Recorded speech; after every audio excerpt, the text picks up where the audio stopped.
Bienvenidos a Pulso Político. Hoy tenemos dos invitados. Por una parte, Jorge Acaiturri, ex asambleísta por el Partido Social Cristiano, representando la provincia del Guayas. Y también Juan Esteban Guarderas, ex consejero del Consejo de Participación Ciudadana. Con el primero, vamos a conversar respecto a la nueva conformación de la Asamblea Nacional, que estará encabezada por los próximos 2 años por parte de ADN. Mientras que con el segundo invitado, Juan Esteban Guarderas, vamos a tratar la denuncia presentada por él ante el alcalde de Guayaquil, Aquiles Álvarez, ante el Tribunal Contencioso Electoral por proselitismo político en la última campaña presidencial. Aquí comenzamos. Estamos aquí con el ex asambleísta por el Partido Social Cristiano, el ingeniero Jorge Acaiturri. Ingeniero Acaiturri, bienvenido a Pulso Político. Ya como ex asambleísta y obviamente como ciudadano, ¿cómo pudo palpar la primera sesión del nuevo periodo legislativo en el cual se pudo plasmar diversas conclusiones, entre esas dejar a la RC fuera del CAL? Bienvenido, muy amable. ¿Cómo estás? Un saludo cordial para todos. A ver, mire, yo nunca he estado a favor de que las leyes no se cumplan, y en la LOEF es clara. La RC, nos guste o no, es bancada y merece un espacio en el CAL. Y las bancadas se conforman con los firmantes que envían esto a la Asamblea. Yo no sé si la señora que entró por la RC y después se fue haya firmado dentro de la bancada de la RC. Aparte que no era necesario. Sin embargo, permítame decirle algo. En el año 2021, creo, y la RC le hicieron eso a las 6 en su momento, y con 18 asambleístas no le dieron un espacio en el CAL. Y lo mismo se repitió en el 2023 con Construye, dicen los ex asambleístas por Construye. No, porque Alexandra Castillo tenía su espacio en el CAL y fue firmante de la bancada. Alexandra Castillo entró al CAL como parte de Construye y muchísimos meses después se separó de Construye. Y si vamos a lo numérico, se separó cuando Construye ya no era ni bancada. A pesar de que cuando se fue desmantelando, ella dijo, claro, yo también me voy. A pesar de que la ley dice que tú eres bancada dependiendo de cómo se firma el documento en el momento de la posesión del cargo. Pero mire, dos errores no hacen un acierto. Yo creo que las leyes siempre tienen que respetarse, que está mal no hacerlo. Entonces, y creo que el gobierno no saca nada si la RC tiene un espacio en el CAL. Está claro que el gobierno ya tiene mayoría, tiene 2 vocales, 3 básicamente, y tiene el presidente y una vicepresidenta. O sea, su lectura, el gobierno quizás exageró un poquito al querer dejar de lado de la RC. Vea, yo no digo que exageraron o no. Yo digo que se incumplió lo que dice la ley orgánica de la función legislativa. Y con esto no es que estoy defendiendo a la RCE ni nada. No, pero se incumplió lo que dice la ley orgánica de la función legislativa porque la RCE, al ser bancada, tenía derecho a un espacio en el CAL. Usted, como miembro del Partido Social Cristiano, tiene que haber visto el video. Del Partido Social Cristiano. Yo no soy afiliado del Partido Social Cristiano. Ok. Bueno, ex asambleísta representando al Partido Social Cristiano, tiene que haber visto el video de la prefecta de Esmeraldas, Roberta Zambrano, quien cuestionó el que no hayan querido respaldar el PSC al asambleísta electo por el partido, el señor Selleri, para ser miembro del CAL. ¿Cómo usted toma esta divergencia que se armó tras esta votación? Yo tengo mucho cariño por Roberta. Tengo una muy buena relación con Samuel, que creo que tiene todos los méritos para ocupar ese espacio. De lo que entiendo, porque yo no he participado de las reuniones, pero de lo que entiendo, entre los 4 asambleístas de las 6, entre esos Samuel, habían tenido una serie de reuniones en los que habían decidido que si es que había un espacio para el partido, ellos iban a consensuar entre ellos. Eso es lo que yo entiendo. Y al parecer no ha sido así. Eso hizo, desde mi punto de vista, que mis compañeros, los 3 restantes que están en la asamblea, creo yo que actuaron con cabeza caliente, porque también hay que entender algo. Si bien es cierto, entre ellos no se pudo llegar a un consenso o se sintieron defraudados porque Samuel nunca les comentó lo que había hablado con el partido de gobierno, El pueblo esmeraldeño le ha dado la confianza a la lista 6 de votar en varias oportunidades para que Roberta sea asambleísta y prefecta, porque cuando ha votado por Roberta, ha votado por la 6. Y en retribución a ese cariño y esa confianza, si había la oportunidad de que Samuel ingrese y que Esmeraldas tenga un espacio en el CAL, creo que tuvieron que haber votado a favor. A veces uno tiene que calmarse, pensar un poquito más las cosas y no actuar con cabeza caliente. Uno puede tener fuego en el corazón, pero cuando se trata de decisiones políticas, que es representación a la gente, tiene que tener un témpano de hielo en la cabeza para tomar las decisiones correctas y de forma sensata. Así que creo que fue un error. Sí, tienes razón, porque eso es un poco lo que decía Roberto Zambrano, o sea, dice, Esmeraldas ha respaldado a las 6, le dio los votos a Alfredo Serrano, asambleísta nacional, para que, y ustedes se portan así, y aquí está usted con la explicación del caso, que era un diálogo que habían consensuado, tenían que consensuarlo entre ellos 4.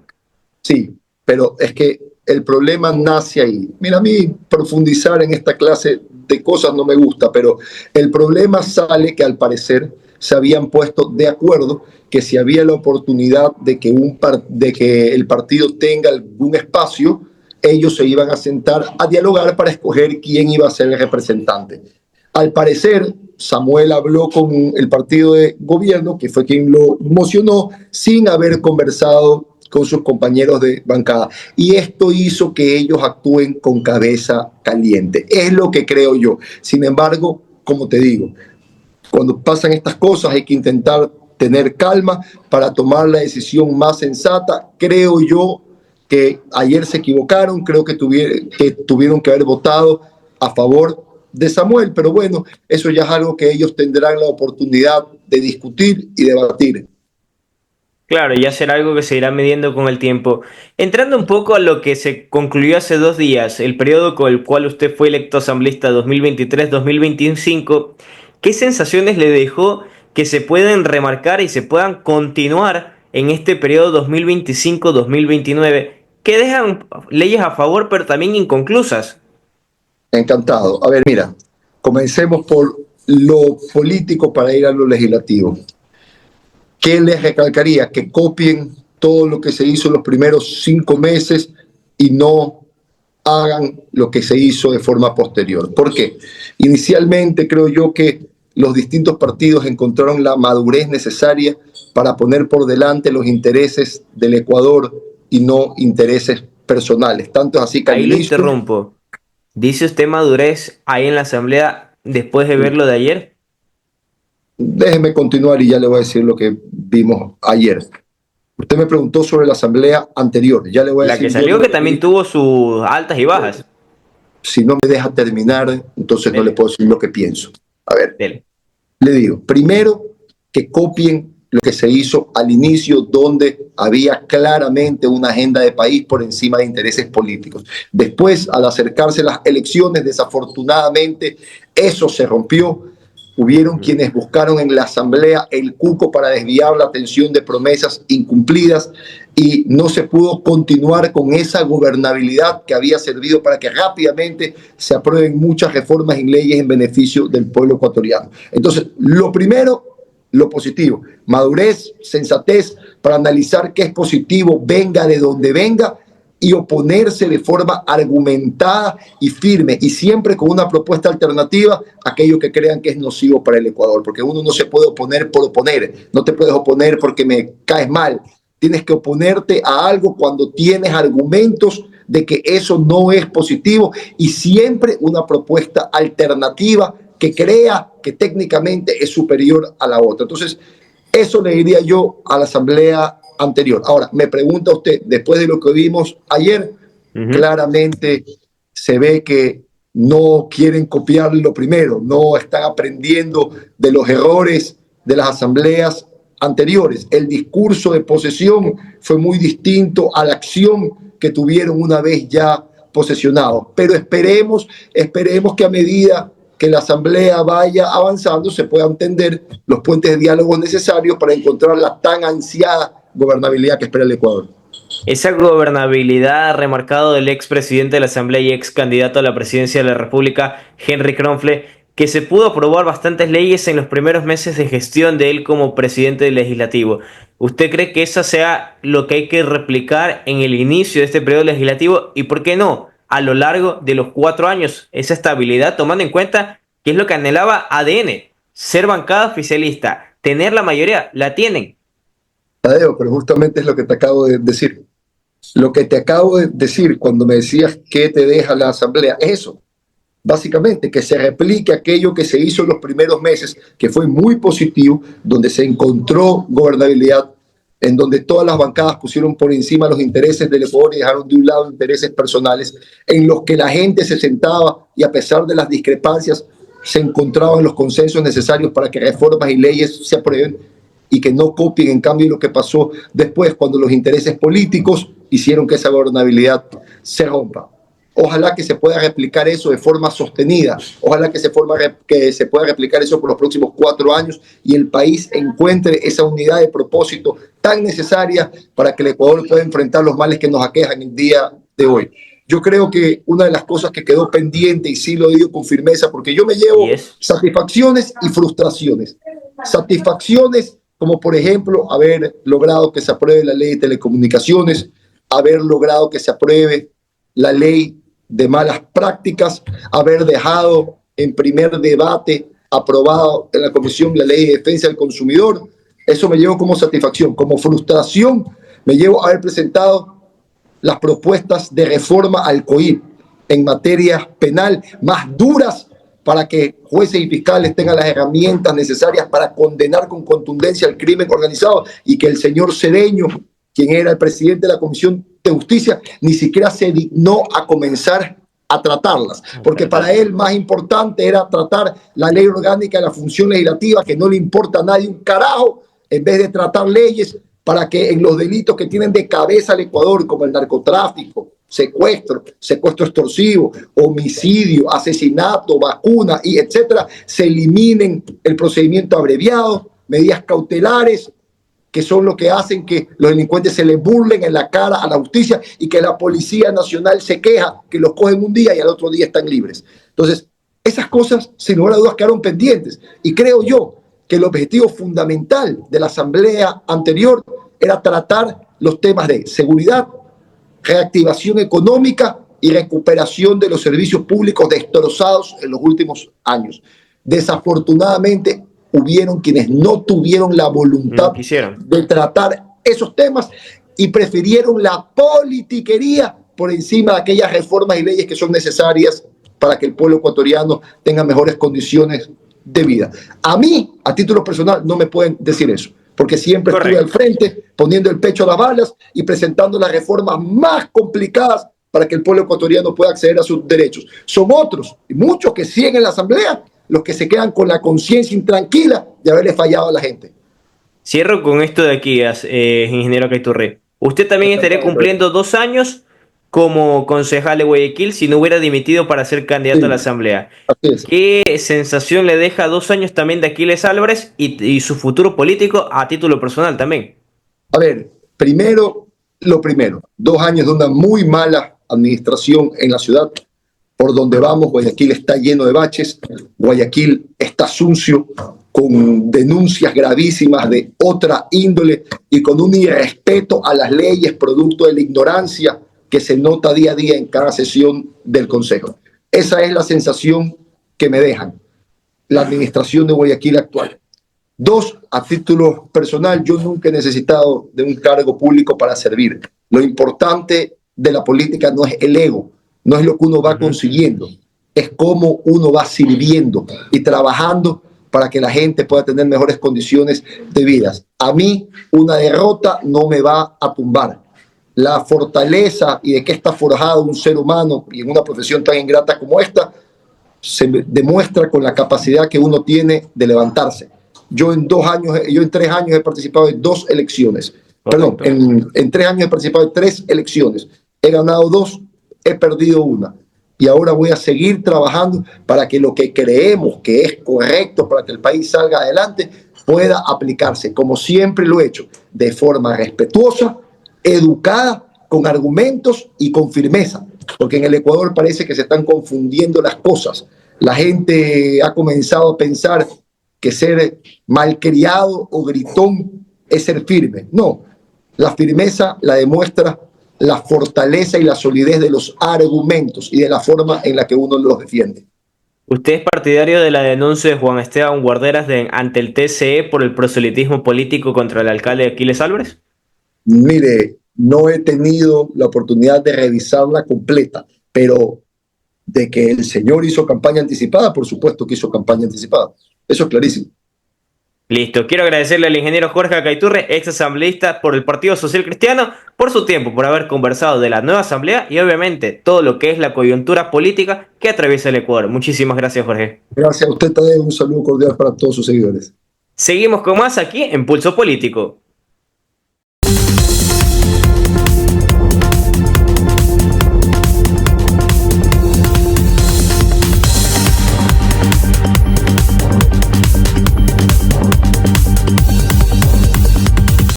Seguimos en Pulso Político, ahora con el ex consejero de Participación Ciudadana Juan Esteban Guarderas por la denuncia que él ha presentado en el Tribunal Contencioso Electoral contra el alcalde de Guayaquil, Aquiles Álvarez, por proselitismo político durante la última campaña electoral. Juan Esteban, ¿cómo así nace la idea de esta denuncia? ¿Bajo qué idea nace usted también y quién lo respalda? La idea de denuncia presentada por su parte contra Aquiles Álvarez. Bienvenido, muy amable. Buenos días, a ver, mire, es un gusto estar con ustedes, con usted. Nosotros ya estamos hace tiempos luchando por limpiar la democracia ecuatoriana, ya que el Consejo Nacional Electoral no lo hace.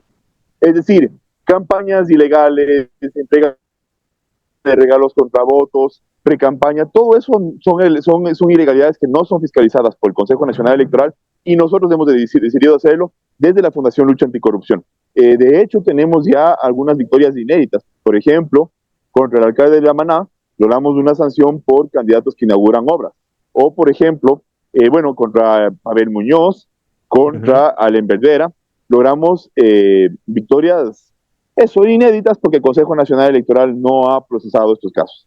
Ahora bien, yo creo que posiblemente de los más descarados a la hora de romper la ley electoral y intentar salirse con la suya ha sido Aquiles Álvarez. Es decir, es un personaje que piensa que está por encima de la ley. Entonces, mire, por estos motivos, yo he decidido, además, las pruebas son muy contundentes, por eso con el equipo, a la hora de verificar los personajes de quienes teníamos evidencias, aquí íbamos a priorizar el enjuiciamiento, decidimos irnos por Aquiles Álvarez. ¿Cómo? ¿Usted tenía una lista de gente opcionada para poner la denuncia? Claro, a ver, nosotros somos, la Fundación Lucha Anticorrupción es un equipo de 7 personas jóvenes y recibimos por día, les soy franco, no menos de 10 casos.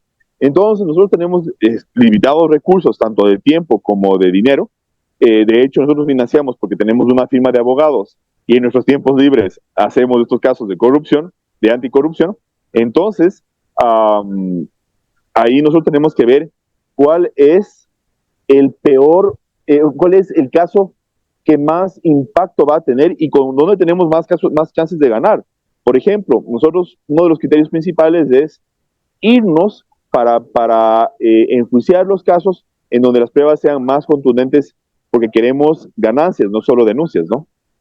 Pero en esta sensación de ganancias, más que allá de las denuncias que usted manifiesta, está también la ímpetu que usted le puso al mostrar el video por el cual le anunciaba la denuncia ante el TCE contra Aquiles Álvarez, pero también la gente nace con la interrogante, ¿de dónde proviene la motivación de Juan Esteban Guarderas? ¿De dónde provienen los recursos para poder realizar estas denuncias, ya que no solo contra Aquiles, como usted dice, ya con Pavel Muñoz y otros casos que usted va contando, pero la gente dice, ¿cómo nace la idea de Juan Esteban de irse contra Aquiles y con qué recursos?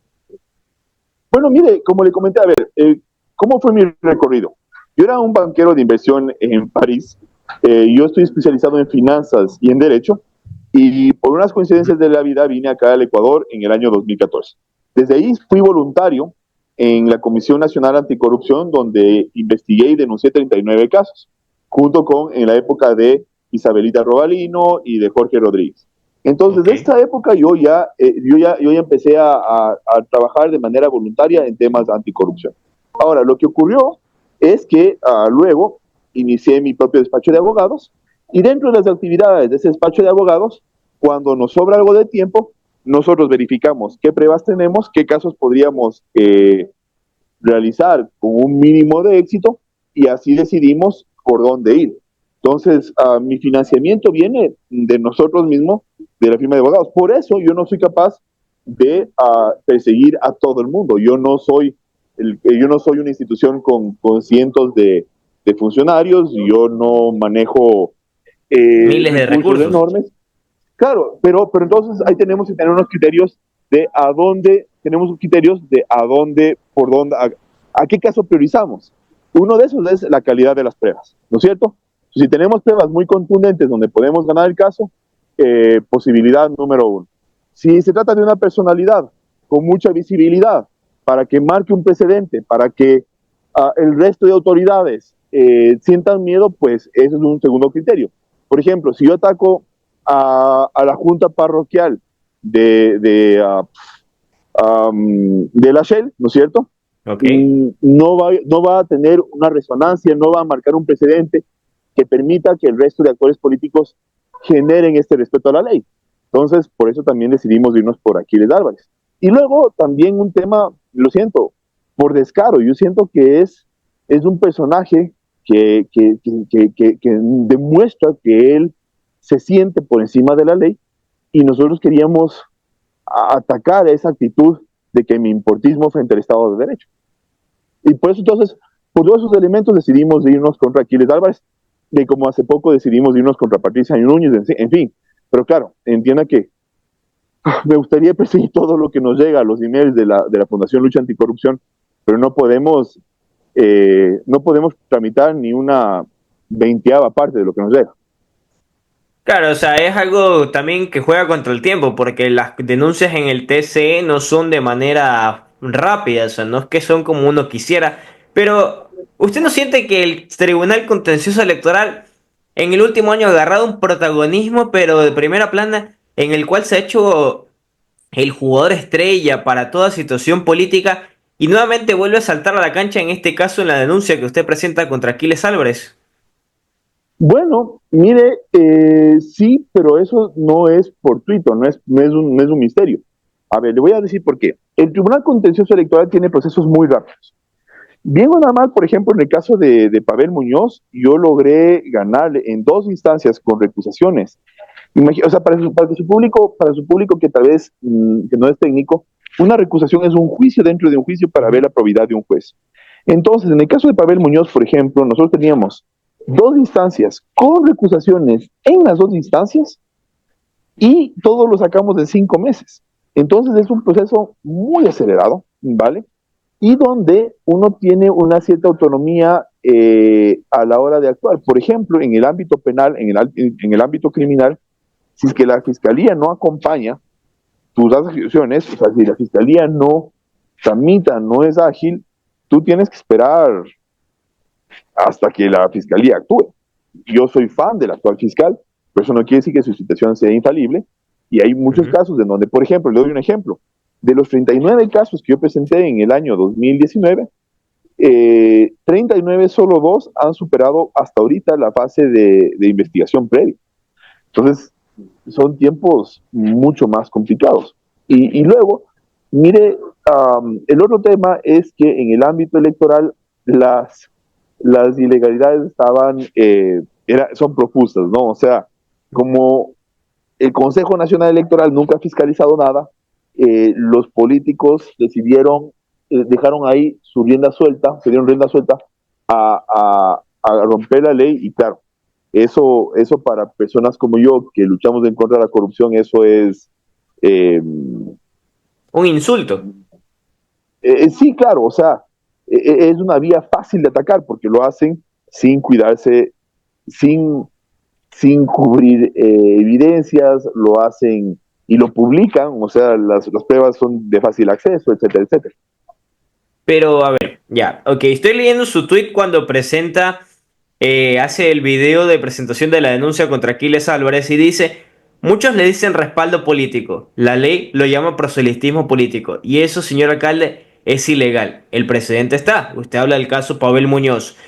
Esto, usted dice, presuntamente convirtió su cargo en tarima de campaña para Luisa González. ¿Cuáles son las pruebas más o menos que nos pueda contar que usted tiene contra el alcalde de Guayaquil? Mira, a ver, para empezar, como dije, yo no es que he descubierto El oro, por así decirlo. y el agua tibia, hermano. O sea, lo que yo soy es la única persona que decidió enjuiciar algo que estaba a vista y paciencia del país entero, porque incluso los medios de comunicación, tanto en Guayaquil como en el resto del país, lo han reportado.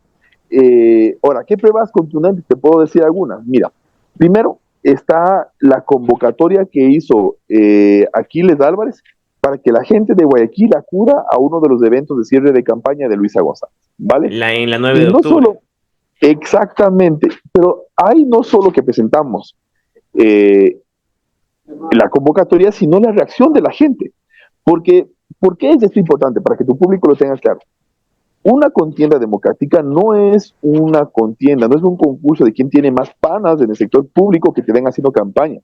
Es una contienda de quién tiene las mejores propuestas programáticas para que el electorado decida por dónde quiere que el país o la ciudad o la circunscripción que sea, cuál es el derrotero porque tiene que ir, cuál es la senda, cuál es el destino.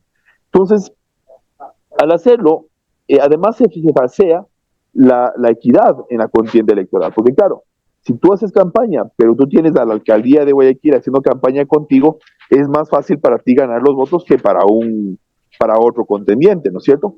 Entonces, por todos esos motivos, hacer esto es una ruptura y una manipulación grotesca del proceso electoral. Ahora bien, por eso mismo, para mí era importante, yo ya tengo las pruebas, de que el electorado guayaquileño reaccionaba justamente en el sentido de que lo que la norma busca evitar. Es decir, hay personas que le responden diciéndole, sí, señor alcalde, ahí estaremos, y le dicen, señor alcalde, y él responde diciendo, sí, ahí nos veremos y nos tomaremos una selfie. Entonces, todo demuestra que la gente reacciona sintiendo que la alcaldía le respalda a Luisa González. No el señor Aquiles Álvarez, la alcaldía de Guayaquil. Es una institución que debería ser neutra y apartidista.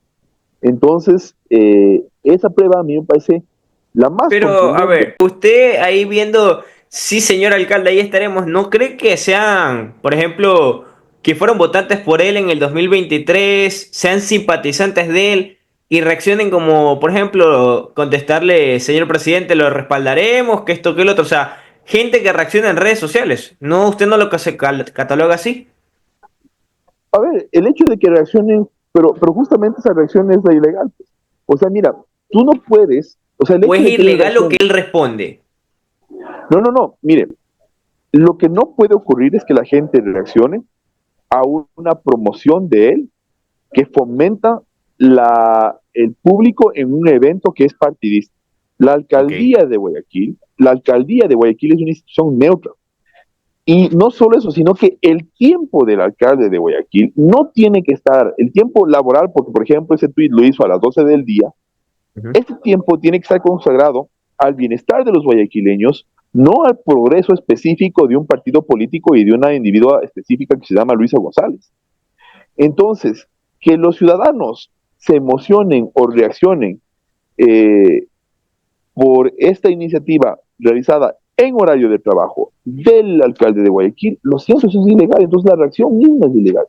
Que sean correístas o no correístas o del partido que sea, tiene poca relevancia. El hecho es que una institución que tiene que ser neutra no puede promocionar y esa promoción no puede tener calado. Entonces, una de las pruebas que yo presento es cómo cala, cómo golpea, cómo genera efectos la convocatoria del señor Aquiles Álvarez. O sea, la parte de la conexión que él tiene con la ciudadanía guayaquileña. Exactamente. Ok, Es pero decir, voy los entrando defectos, ¿Cómo? ¿Cómo? si quieres, los defectos que generan las ilegalidades cometidas. Bueno, pero ahí está su óptica. Pero esto usted no siente que sería un precedente como que ya marcado. Primero fue por el alcalde de Quito, ahora el alcalde de Guayaquil. La gente dice, ok, solo se va contra los RC. No, bueno, eso no es verdad. A ver, por ejemplo, el alcalde de La Maná fue Creo. Eh, yo he enjuiciado a Cintia Viteri cuando era alcaldesa de Guayaquil y Susana González cuando era prefecta de Guayas, y esas eran del Partido Social Cristiano. Entonces, a ver, lo que pasa, y la gente me dice que le ataca solo a RC, para nada, en absoluto. El problema, y eso te puedo decir como presidente de la Fundación Lucha Anticorrupción, es que el número de casos de corrupción de RC5 quintuplican el resto. Y eso no es un tema de opinión, es un tema de números reales. O sea, yo puedo demostrar que de cada 10 casos que me llegan, 8 son de la Revolución Ciudadana, sí, 8 son de la Revolución Ciudadana y 2 De distintos partidos. Entonces, y no solo eso, sino que el volumen de robo, o sea, no es solamente la frecuencia o el número, el volumen de lo robado en las denuncias que yo recibo por los casos de corrupción de RC5 son tal vez 10 veces mayor al del resto de partidos. O sea, es verdad que, o sea, no le falta legitimidad a esa frase que a mí no me gusta de que todos roban, ¿vale? O sea, yo sí he encontrado irregularidades en todos los partidos, pero el tamaño importa tanto en lo robado como en la frecuencia, en el número de casos de corrupción. Entonces, efectivamente, yo sí ataco de manera más frecuente a RC5, pero lo siento, es porque los casos que tengo, la mayoría son de RC5 y la claridad de las pruebas son mucho más fuertes en los casos de RC5.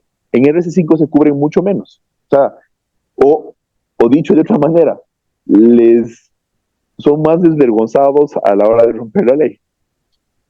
O sea, bueno, es más directo y como usted resalta en números, de 10, 8 son de la RC5.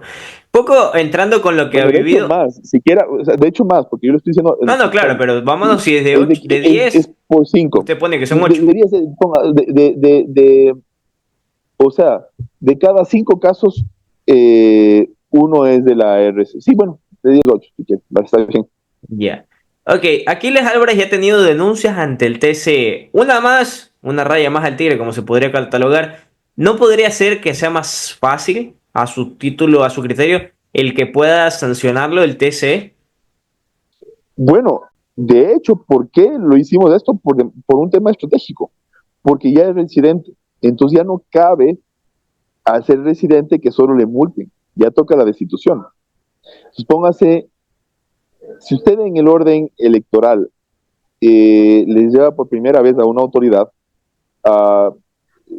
la falta de valentía tal vez haga que el TCE no sancione con la destitución.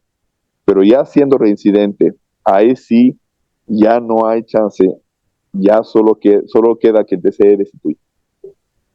Y, ok, TCE destituya, dice usted, por las reincidencias. Y, por ejemplo, ¿qué palpara desde su óptica con lo que se avecina en el ámbito electoral, con todo lo que pasó ya la campaña y todo lo que también dejó que la gente cuestiona el accionar de los candidatos a la Asamblea por ADN en la campaña previa, los dádivas y demás? Por todos. Es que no es ADN o Pachacutic o... No, son todos. Todos. El problema, Tadeo, es que la entidad que tiene que controlar eso no hace nada. Mira, el Consejo Nacional, mira, solo para que tu público lo tenga claro. En Ecuador tenemos un sistema que, bien dicho sea de paso, es estúpido, ¿ok? Es un sistema estúpido. Y eso fue ideado por el correísmo y yo no creo que fue solamente por falta de conocimiento. ¿Por qué? Es un sistema que aboca a la impunidad. Mira, el Tribunal Contencioso Electoral es el que sanciona, ¿ok? Y es un tribunal contencioso. ¿Qué quiere decir eso? Que exige contienda, para que tu público lo tenga claro. Hay dos tipos de jueces, ¿vale? Hay unos jueces que pueden actuar de manera proactiva en las causas, por ejemplo, cuando se trata de niños o familia. O sea, si es que, por ejemplo, en el caso de una mujer violentada, el juez puede pedir unas pruebas que no han sido pedidas por el abogado, el juez puede recalificar algunas normas, o sea, puede recalificar ciertos espacios en la demanda, el juez actúa, ¿vale? Pero en un juicio, en un tribunal contencioso, el juez se sienta sobre su espalda, come palomitas de maíz y ve cómo dos boxeadores se dan. ¿Qué quiere decir esto? Que si es que una parte no está presente, no hay juicio. ¿Cómo está diseñado el sistema ecuatoriano? El Tribunal Contencioso Electoral sanciona, pero necesariamente alguien tiene que denunciar. La entidad que tiene que denunciar en el sistema ecuatoriano es el Consejo Nacional Electoral. Conclusión, No lo hace. si el Consejo Nacional Electoral no denuncia, exacto, lo entendiste todo, Tarek. Si el Consejo Nacional Electoral no denuncia, el Tribunal Contencioso Electoral no sanciona. Y aquí viene la mentira y la manipulación de una de las peores autoridades que tiene el país, que para mí es Diana Tamain. Ella dice, a mí no me digan nada, es que yo no sanciono. Eso es verdad, pero es que no es su competencia sancionar, su competencia es denunciar e iniciar los juicios. Entonces yo te reto a ti, Tadeo, dime tú una sola vez, un solo juicio, a tu atención como periodista informado que eres, que haya habido por irregularidades en el financiamiento de la política ecuatoriana, es decir, de los partidos en su vida cotidiana o de campañas políticas. Esas son competencias del Consejo Nacional Electoral. ¿Cuántos juicios ha iniciado el Consejo Nacional Electoral? Ninguno hasta lo que va a la fecha. Ese es el problema, pero más allá, es que por más que el país viva, y capaz que usted va a coincidir para ir finalizando y agradecerle por su tiempo, el país vive siempre en ambiente electoral, pero el tener tanto ambiente electoral no hace que el CNE esté enfocado en generar elecciones y desvía la atención en denuncias. No, para nada, porque no es un tema de, a ver, ellos no son un individuo que tiene que manejar muchas pelotas en el aire, ¿vale? No es un malabarista, porque tiene un presupuesto y un ejército de funcionarios en la Dirección Nacional de Fiscalización y Control de Gasto Electoral, se llama así. Esa es la entidad que está compuesta por decenas de funcionarios que tienen que verificar y montar los juicios que luego el Consejo Nacional Electoral plantea ante el Tribunal Contencioso. Entonces, para la organización de las elecciones está la Dirección Nacional de Procesos Electorales, la Dirección Nacional de Organizaciones Políticas, o sea, hay mucho otro personal del Consejo Nacional Electoral que debería dedicarse a eso. Pero nosotros tenemos personas especializadas, una dirección especializada con personas pagadas específicamente sus salarios, cuyo cometido es estrictamente denunciar, controlar. Entonces, si es que ADN, Pachacuti, que Partido Social Cristiano, si todos los partidos rompen la ley, todos, es porque la entidad encargada de controlar no hace nada. Entonces, a mí se me critica y me dicen, pero tú estás enjuiciando uno y el otro. Yo soy un individuo y somos un equipo de 7 jóvenes. Y lo hace a título personal. Privado, O además privado en especial. Y además, como es privado, yo puedo elegir los casos a los que persigo. Entonces, si alguien no está de acuerdo, pues entonces ahórrense unos chochos y contraten sus abogados y metan sus juicios. Pero entonces, la entidad que tiene que ser neutra y enjuiciarles a todos del Consejo Nacional Electoral y no lo hace. Entonces, si el sistema democrático ecuatoriano está en soletas, es por culpa de los funcionarios del Consejo Nacional Electoral que no controlan nada. Aquí estaba Juan Esteban Guarderas, ex consejero del Consejo de Participación Ciudadana, respecto a la denuncia contra Aquiles Álvarez, alcalde de Guayaquil, ante el Tribunal Contencioso Electoral por campaña anticipada. Quiero agradecerle, Juan Esteban, por su tiempo aquí en Pulso Político para entrar a detalle y ojalá en una próxima oportunidad podamos ampliar el tema. Tadeo, un gusto haber estado Muchísimas gracias a Juan Esteban Guarderas. Seguimos con más. Hemos concluido ya este nuevo capítulo. Hemos escuchado a Jorge Acaiturri, que lo que sugiere la Asamblea obviamente es a manejar como se manejó en la primera parte del periodo anterior, que es decir, darle gobernabilidad al país, en este caso también al Ejecutivo, aprobando las leyes que se tengan que aprobar. Por su parte, con Juan Esteban Guarderas, dijo cómo se financia y a su vez también cómo también se va a desarrollar la denuncia contra Aquiles Álvarez. Vamos a seguir conversando con diversos actores políticos que dan el acontecer político ecuatoriano. No se olviden, suscríbete a Pulso Político. Nos reencontramos en un próximo programa.